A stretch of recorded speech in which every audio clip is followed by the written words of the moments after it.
Corona काल में नहीं दिखे, तो इसमें आपका क्या विचार है?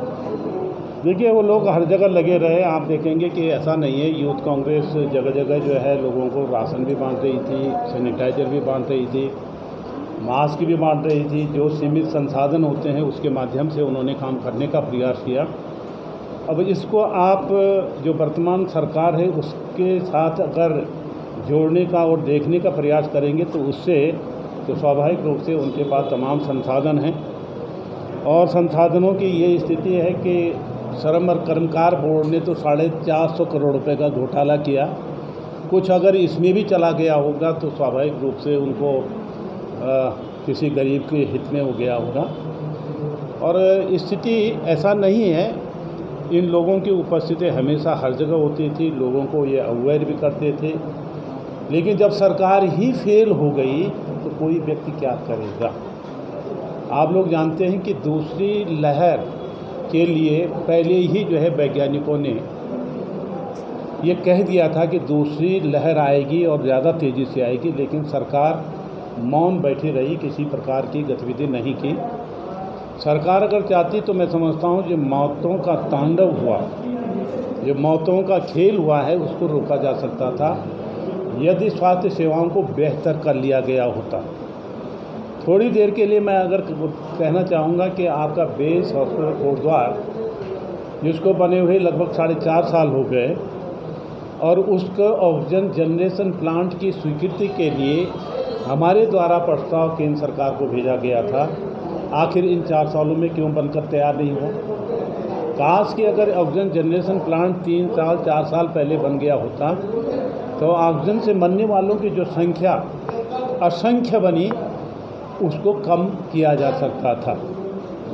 आपको ये भी मालूम होगा जब बेस हॉस्पिटल बनता है तो उसमें आईसीयू की व्यवस्था की जाती है। बिल्डिंग बनना कर तैयार हो गई।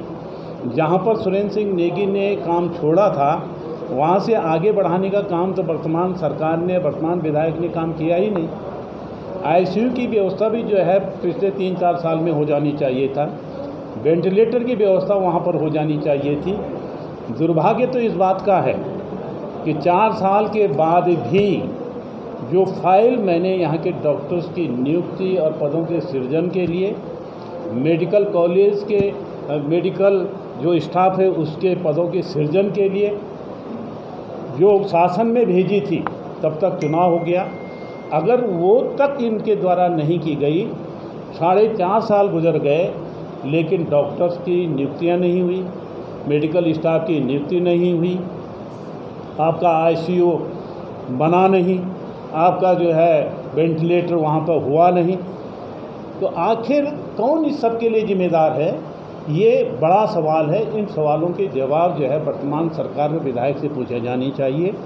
और मैं कह सकता हूँ कि बहुत ही गैर जिम्मेदाराना ढंग से जो व्यवस्था की गई, खासतौर पर बेस हॉस्पिटल चिकित्सालय कोटद्वार की, पहले जब चुनाव में हारा तो उस समय चुनाव जीते ये महर्षि, जिन्होंने कहा ये सारे डॉक्टर्स तो जो है सुरेंद्र सिंह नेगी के, इनको हटाओ यहाँ से। उन्होंने सारे डॉक्टर हटा दिए। 2 साल तक बगैर डॉक्टर का ये अस्पताल रहा।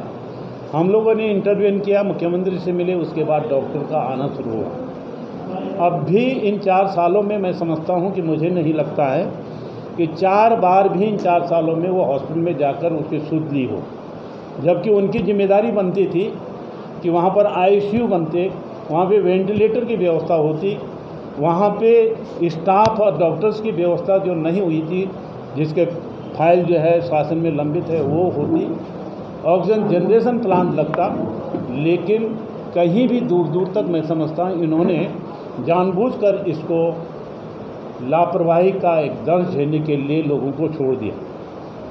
ये मैंडेटरी है कि जब आपका बेस हॉस्पिटल खुलता है तो उसमें स्वाभाविक रूप से केंद्र सरकार अनुमति देता है जो है ऑक्सीजन जनरेशन प्लांट की। और हमने इसका पत्र जो है तभी जो है 2016-17 में दे दिया था। इन सरकार ने न तो वो हमको दिया और न वर्तमान सरकार ने उसकी पैरवी की, और जिसके कारण मैं समझता हूँ हज़ारों सैकड़ों की तादाद में अकेले यहीं पर मौतों का सिलसिला जारी रहा।